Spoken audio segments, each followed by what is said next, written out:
Muy bien, 6:30 de la mañana, gracias por la sintonía. Ya tenemos una interesantísima, muy interesante visualización a través de nuestras plataformas digitales, tanto en Facebook Live cuanto también en nuestro canal de YouTube. No lo olviden también, si van a salir de la casa, háganlo con precaución, manejen con cuidado, está lloviendo, hace frío en Quito y sintonicen 89.7 FM Estéreo en Pichincha, 97.5 en Esmeraldas. También nos pueden sintonizar a través de www.radiomajestad.com. Estamos en Santo Domingo a través del canal 3 del sistema TVNet. Más adelante estaremos con Majestad Televisión. Bueno, hablemos de lo verdaderamente importante que nos ha dejado el fin de semana. Empecemos con lo importante y luego vamos a otros menesteres. Yo conversaba con ustedes el pasado viernes sobre una realidad que no está siendo visibilizada con la fuerza que debería ser, con la fuerza que corresponde, que es el drama de la migración. Y cómo hoy casi que estamos asistiendo otra vez a la recapitulación de escenas similares a las que vimos en 1999, cuando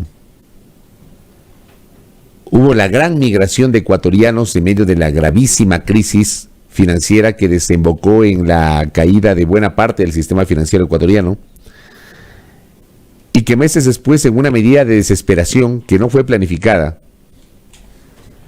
terminó desembocando en la dolarización de la economía un 9 de enero del año 2000. El año 99 fue un año terrible, desde lo económico, pero también desde lo social y desde lo humano. La historia da cuenta que 3 millones de ecuatorianos, 3 millones de compatriotas abandonaron el país buscando mejores días. Eso conversé con ustedes el pasado viernes y destacaba, por ejemplo, que muy pocos medios de comunicación nacionales estaban haciendo eco de cómo se está recapitulando una situación que realmente termina siendo penosa y muy penosa para todos. El colega y amigo Néstor Aguilera, periodista que además es corresponsal de La Voz de América, publicó ayer en su cuenta Twitter unas imágenes, ¿no? Hace 22 años, las imágenes que publica Néstor se daban acá, pues, en la cabecera sur del aeropuerto Mariscal Sucre, muy cerca de la zona de Labrador, en el norte de Quito. Hoy se da en Tababela. Néstor publicaba: ¿recuerdan imágenes como esta? Las captamos el pasado viernes en el aeropuerto Mariscal Sucre de Quito, familiares de humildes personas que dejan en Ecuador. Desgraciadamente se me vienen a la mente escenas similares de hace más de 20 años, 22 años atrás, 1999. ¿Por qué lo vuelvo a traer a colación? Porque este fin de semana asistimos a un hecho terrible aquí. Perdónenme, siempre habrá un idiota, perdón que utilice este término, o un estúpido, que le parece normal esto. Pues ayer que apareció el comunicado de la Cancillería y que lo publiqué en mi cuenta Twitter, un idiota responde y dice: ¿y cuál es la noticia si todos los días mueren migrantes? O sea, les juro que a veces yo no entiendo a la gente. No entiendo a la gente. Esto será noticia todo el tiempo. Y debe ser noticia todo el tiempo. Una noticia que nos invite a reflexionar, que nos invite a meditar, que nos invite a pensar, y que además nos permita y nos invite a levantar la voz para que el poder político de turno tome nota de lo que está ocurriendo con nuestros ecuatorianos y ecuatorianas. Diario El Universo publicaba: migrante ecuatoriana falleció en desierto mexicano mientras trataba de reunirse con su mamá en los Estados Unidos. Voy a dar lectura a la nota. Ojalá que no lo normalicemos, ¿no? De verdad. Una ecuatoriana que presuntamente escapaba de la violencia del padre de su hija murió en el desierto de Sonora, en México, sin cumplir su sueño de reunirse con su madre en Nueva York, mientras que la menor y su actual pareja que la acompañaban se encuentran en albergues en ese país. El cuerpo de Yasmín Lema, de 21 años, permanece en México, mientras su familia en Ecuador pidió ayuda a la Cancillería para llevarlo al país y ser sepultada, dijo a EFE William Murillo, director ejecutivo del 1-800 Migrante, el grupo de abogados que está asistiendo a la madre de Lema, Gladys Hualpa, en un intento por traer a la niña a Nueva York. Según Murillo, aunque el gobierno ecuatoriano había dicho inicialmente a la familia que el proceso podría demorarse un mes, hoy, o sea, el sábado, se ha puesto en contacto con ellos y ya está facilitando asistencia para la repatriación. La madre vive en Queens, Nueva York, pero Yasmín tiene una hermana, abuela y primos que se encargarán de que el cuerpo se envíe al Ecuador, indicó. El grupo contactó a otros abogados en la frontera para gestionar traer a la niña a Estados Unidos y reunirla con Hualpa, como quería su madre, pero también a la Comisión de Derechos Humanos de México, a la que han pedido que constate que la niña se encuentra bien. También evalúan la forma de ayudar al novio de Lema, de 17 años, quien solo cuenta con su madrina en Estados Unidos. Los abogados podrían pedir asilo para el joven y la niña, a los que no se identifica por ser menores de edad, por ser víctimas de tráfico humano, aunque es una lucha contra el reloj porque el padre estaría haciendo gestiones en Ecuador para ir a México y reclamar junto a sus padres a la niña, según han sabido. Nada impide que el padre tenga la custodia de la menor, que también reclama a su abuela en Nueva York porque su madre ha muerto, recordó Murillo. Los abuelos ya están haciendo gestiones para llevarse a la niña a Ecuador. Estamos contra el tiempo y obviamente que el padre tiene más derechos que la abuela, recordó. Lema partió con su hija luego de que el padre de la menor le firmara la autorización a cambio presuntamente de no tener que pagar la manutención. Vean ustedes. Y con su novia el pasado 21 de agosto con rumbo a México para de allí viajar a Estados Unidos, de acuerdo con los abogados. Tras llegar a México viajaron en autobús a Guadalajara y de allí en otro transporte para llegar a Tijuana, en la frontera con Estados Unidos. Pero ese viaje no lo pudieron completar, ya que tuvieron que dejar el autobús por un control migratorio y continuar el camino a pie por el desierto de Sonora, sin agua ni comida, con una temperatura muy alta, que causó que Lema se desmayara y comenzara a sangrar por la nariz. Escuchen este relato. Les pido humanidad, sensibilidad, querida audiencia. Voy a repetir esta parte que es espeluznante. El viaje no lo pudieron completar ya que tuvieron que dejar el autobús por un control migratorio y continuar el camino a pie por el desierto de Sonora, sin agua ni comida, con una temperatura muy alta que causó que Lema se desmayara y comenzara a sangrar por la nariz. Su novio cargó con ella y con la niña, pero no pudo continuar la travesía y tuvo que dejar a Lema e ir por ayuda, indicó además Murillo. No abandones a mi hija, llévala hasta donde está mi mami en Queens, le pidió la joven a su pareja, según su relato. Al llegar a Sonora, el joven pidió auxilio a un policía que le indicó que era un asunto de personal de urgencias médicas, lo que retrasó la ayuda, según 1-800 Migrante, que presta asistencia legal pro bono a ecuatorianos. Cuando finalmente llegaron, Lema había muerto el 28 de agosto, según indicó Murillo.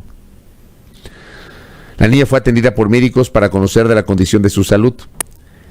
Los menores de edad, la niña y el novio, están en albergues en Sonora, Hermosillo. Estamos trabajando con organizaciones de derechos humanos para averiguar cómo está la situación de ellos y con abogados de Estados Unidos para explorar la posibilidad de que puedan ingresar al país, señaló además Murillo. El novio de Lema notificó a la madre de su pareja de lo ocurrido y esta contactó a los abogados que ahora están en espera de los trámites que hacen sus colegas de la frontera y de la respuesta de la Comisión de Derechos Humanos. Esto ha ocurrido con una ecuatoriana. ¿Les parece normal? A mí no me parece normal. Esto no es normal. No, no es normal. Esto debe ser un drama horroroso, terrible, terrible. Les voy a dar otro dato. Allí mismo, el 17 de agosto, hace 2 semanas, 3 semanas, una migrante de Durán murió en el desierto al intentar cruzar la frontera de Estados Unidos con su hija. El 8 de abril, Mayra Giler, de 35 años, y su hija Judith Castañeda, de 18, partieron hacia México en el vuelo de las 6 de la mañana, salieron del aeropuerto de Guayaquil, iban cargadas de sueños y con el dinero que faltaba pagar a los coyoteros para que las cruzaran a Estados Unidos.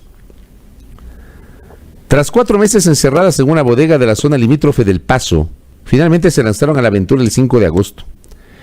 Ese día Mayra le dijo a Javier Castañeda, su esposo, y quien se quedó en casa en Durán, con sus hijos menores, que ya no le escriba, ya iban a cruzar, les quitarían los teléfonos y se volverían a comunicar cuando estuvieran al otro lado. Luego de 5 días de angustia llegó una llamada. Una mujer que conoció a la madre e hija en El Paso le indicó a Mayra que Mayra no resistió las duras condiciones del desierto y falleció. Le dijo que su hija había sido atrapada por la migra y que estaba en un albergue con otros migrantes.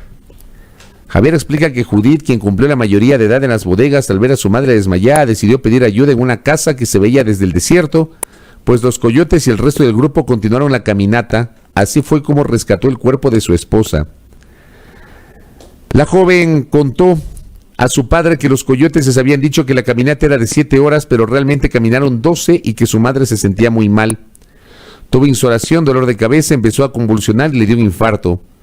El esposo de la fallecida explica que pagaron en total $30,000 a los coyoteros para que pasaran a las 2, que durante 4 meses estuvieron escondidas en bodegas porque Mayra tenía mucho miedo de saltar el muro.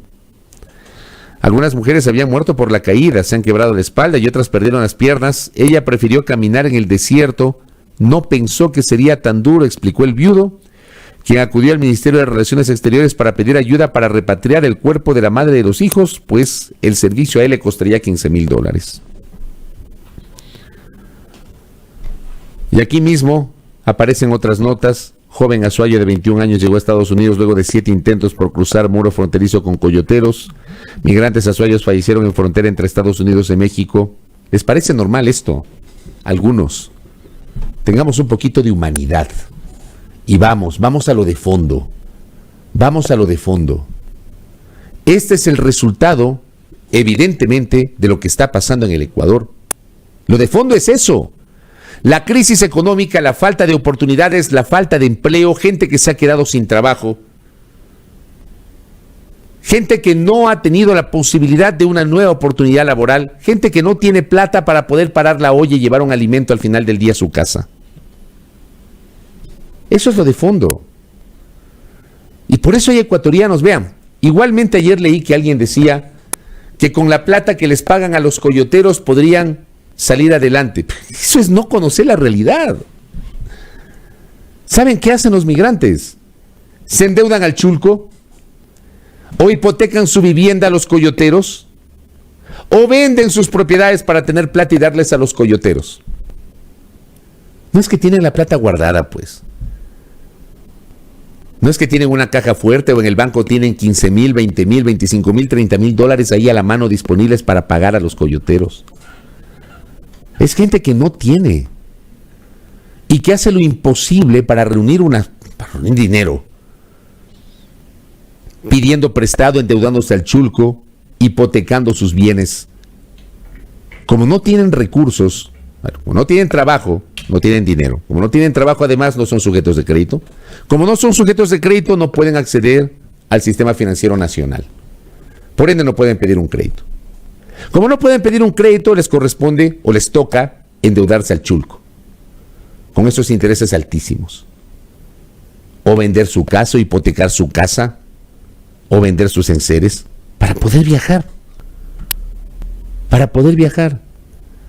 Con la esperanza de que llegan en busca de esto que denominan algunos el sueño americano. Empiezan a trabajar y empiezan a pagar, pues. Buscando justamente una oportunidad laboral, por el amor de Dios. Entendamos el drama de la migración. ¿Por qué la gente migra? La gente no migra, no va a caminar 7, 8, 9, 10, 12 horas en el desierto de Sonora. Porque le gusta, pues. No ha de ser, pues, porque va a la aventura nomás. Deja su patria, deja su entorno, deja su familia, deja a su marido, a su esposo, a su esposa, a sus hijos, a sus padres. Y van a la aventura sin saber si van a lograrlo, sin saber si van a sobrevivir, con el riesgo de que o fallezcan, como es el caso que acabamos de señalar, o los detengan y los deporten. Imagínense ustedes una persona que hipotecó su patrimonio, el poco patrimonio que tiene, o que se endeudó al chulco para poder viajar. Resulta que les cogieron, les detuvieron, los deportaron. y acá sin trabajo. ¿Cómo hacen para cubrir esas deudas? ¿Sí se dan cuenta? Esto es lo de fondo, esto es lo de fondo. Y sobre esto, evidentemente, el país tiene que reaccionar. Y el poder político tiene que reaccionar. Dejemos la superficialidad y abordemos estos que son temas de fondo. Se están reeditando escenas similares a las de hace 22 años, cuando decenas, cientos, miles, millones de ecuatorianos salieron de su patria buscando mejores días. Y aquí pretenden algunos, que creo que viven en una burbuja, pretenden normalizar estos episodios con muy poca empatía y con una carencia total de humanidad. Es durísimo. Sobre esto, evidentemente, el Estado, representado en la función ejecutiva y en la función legislativa, fundamentalmente ejecutivo y legislativo, deben buscar alternativas que permitan que miles de ecuatorianos que hoy no tienen esperanza la recuperen, porque no tienen trabajo. Yo quiero contarles que, para algunos, ¿no?, que dicen cualquier cosa, el día viernes, decenas de trabajadores de la comunicación de uno de los más grandes diarios de este país, de Diario El Comercio, perdieron su trabajo. Fueron notificados por teléfono. Muchos de ellos colegas que tenían una gran trayectoria en Diario El Comercio. Colegas respetables, con un elevadísimo nivel periodístico, intelectual y profesional. Conozco a algunos de ellos, me ha dado un pesar tremendo saber que colegas de la talla de Dimitri Barreto, de Mariela Rosero, de Giovanni Tipanluisa, de Carolina Enríquez, fueron notificados y se quedaron sin trabajo. Para los que dicen cualquier cosa, no saben lo duro que es para alguien quedarse sin trabajo. Hay gente que dice, bueno, con la indemnización te pones un emprendimiento, ¿no? Uno, como que fuera tan sencillo emprender, como le llaman pomposamente. Dos, algunos creen que emprender es ponerse un carrito de hot dogs en la esquina y ya, estás emprendiendo. Y ya con eso solucionas la vida. Tres, la plata de las liquidaciones se acaba, pues. No es que dura perpetuidad. Y cuatro, es duro volver a conseguir trabajo. Yo conozco, y cito el tema de los colegas del comercio, porque yo conozco el caso de colegas de los medios públicos que fueron despedidos en el gobierno del señor Lenín Moreno. 500 y pico que fueron despedidos, diciendo que cerraban los medios públicos, y los medios públicos finalmente no cerraron, pero despidieron a 500 y pico. Y muchos de ellos hasta el sol de hoy no tienen trabajo.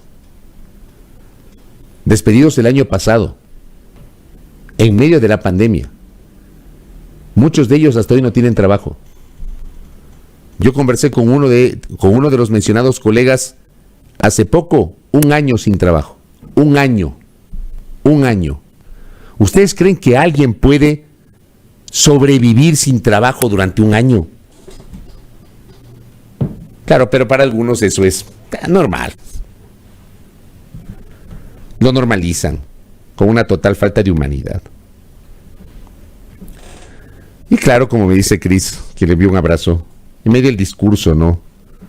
Totalmente desatinado lo que dijo el señor presidente de la República la semana anterior. Totalmente desatinado el señalar que el más modesto de los ecuatorianos tiene un terrenito, tiene una casa, tiene un barquito, o sea, que lo comentamos el otro día. A mí me pareció absolutamente desatinada esa referencia, totalmente desatinada, para tratar de justificar la propuesta de eliminar el impuesto a la herencia como si el impuesto a la herencia afectara a las herencias pequeñas. Ese impuesto está dirigido a las grandes fortunas, no a las pequeñas. No a quien tiene un patrimonio pequeño. Y si hay que reformular, bueno, reformulen, pero no hagan esa comparación que no tiene sentido. Entonces, ese es el drama que estamos viviendo aquí en el Ecuador. No hay trabajo. No hay trabajo. No hay trabajo. Y a veces nos tienen en discusiones ridículas, absurdas, sin abordar realmente lo importante. Esto es lo importante. Ecuatorianos, ecuatorianas, esto es lo realmente importante, lo que tiene que invitarnos a reflexionar. Las duras condiciones de vida que estamos enfrentando, que están enfrentando muchos, que no tienen trabajo. Y los que tenemos la suerte o la bendición, y digo la bendición para quienes creemos en un ser superior. Yo sí me siento bendecido sabiendo que tengo un trabajo, pero al mismo tiempo regreso a ver a mi entorno y gente conocida no tiene trabajo, no tienen la posibilidad de trabajar. Se les ha hecho durísimo, durísimo, porque además en el medio hay la estigmatización. Mucha gente estigmatizada. Estigmatizada. Es horroroso lo que está pasando, créanme. Es lo que me dice Néstor, hablando del tema de cómo se endeudan nuestros... Hablamos del tema de nuestros migrantes y también de los despidos de los colegas del comercio, ¿no? No sé si sea cierto esto, pero Néstor me lo comparte, que hay versiones que hablan que les pagarían la liquidación en cuotas a 3 años. Imagínense, ¿cómo van a decirles luego que emprendan? Esto ha pasado con los colegas del comercio. Bueno, ato los dos temas porque, claro, el drama de la migración está atado a la crisis económica, a la ausencia de oportunidades laborales, a la ausencia de trabajo y, por otra parte, un grupo de trabajadores de la comunicación que se quedó sin empleo el día viernes, despedidos. Y además, ato esto con lo que está pasando con el sector salud. El día viernes Ilrad entrevistó a una de las profesionales de la salud que forma parte del grupo de los héroes de mandil blanco, que hoy no tienen trabajo, porque les llamaron pomposamente en el contexto de la pandemia héroes, y sin embargo no tienen trabajo. Qué duro esto. Y otra cosa que pasó el fin de semana, audiencia, hablando de lo realmente importante, aquí casi que ha pasado de agache, un hecho espeluznante que ocurrió pues aquí cerquita, en el Parque La Carolina, a la altura de la tribuna de los Chiris. El asesinato a plena luz del día, estilo sicariato, de una persona que publicó El Comercio en su edición digital del sábado. Un hombre fue acribillado la tarde de este sábado 4 de septiembre de 2021 en la avenida de los Chiris. Los primeros reportes policiales señalan que cerca de las 15:30 desconocidos dispararon a un grupo de personas que caminaba cerca del Parque La Carolina al norte de Quito. Testigos del hecho señalaron que se escucharon una serie de detonaciones. Los proyectiles alcanzaron a herir a otras 2 personas. Agentes se trasladaron al lugar de los hechos, confirmaron que encontraron indicios de al menos 10 balas. Personal de criminalística acudió para realizar un barrido y contabilizar cuántos disparos se realizaron. Los responsables del hecho habrían escapado en un vehículo. Momentos de angustia vivieron las personas que estaban en las inmediaciones del parque. Equipos de emergencia llegaron de inmediato a socorrer a los heridos. Ellos confirmaron el deceso de un hombre. Su cuerpo fue trasladado a medicina legal para los trámites correspondientes. La policía detalló que se activó un grupo de búsqueda y captura para arrestar a los responsables de este crimen. Los agentes señalaron que en las próximas horas darán más información sobre los hechos. De esto poco se habla. La gente se pasó hablando de la boda el fin de semana y no les espeluznó esto, en serio. A plena luz del día, en las inmediaciones del Parque La Carolina, sobre la avenida de los Chiris, la tarde de un sábado, cuando en el Parque La Carolina hay mucha gente los fines de semana, ocurre un crimen estilo sicariato, sobre el cual tenemos muy pocas explicaciones de las autoridades, casi nada. Entiendo que están investigando.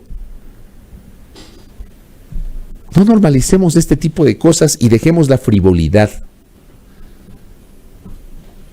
Dejemos la frivolidad. Sobre esto, evidentemente, da cuenta de una espiral de violencia que está viviendo el país que es realmente horrorosa, horrible. Y finalizo el comentario, ya mismo lo tenemos a Augusto Tandazo que se está conectando con nosotros, sobre lo que pasó el fin de semana, sobre la famosa boda. Para los que no entienden, la gente se puede casar con quien quiera y donde quiera. Con quien quiera y donde quiera. El problema no fue la boda. El problema fue la absurda, prepotente, arrogante, poco empática comunicación generada por la planificadora de bodas enviada a la Secretaría de Seguridad del municipio de Quito. Ese es el tema de fondo, no la boda. Pero hay otra gente que, por un lado, los unos hablando desde sus concepciones sociales, y por el otro lado, los otros frivolizando las cosas, hablando del turismo de bodas, que no sé qué.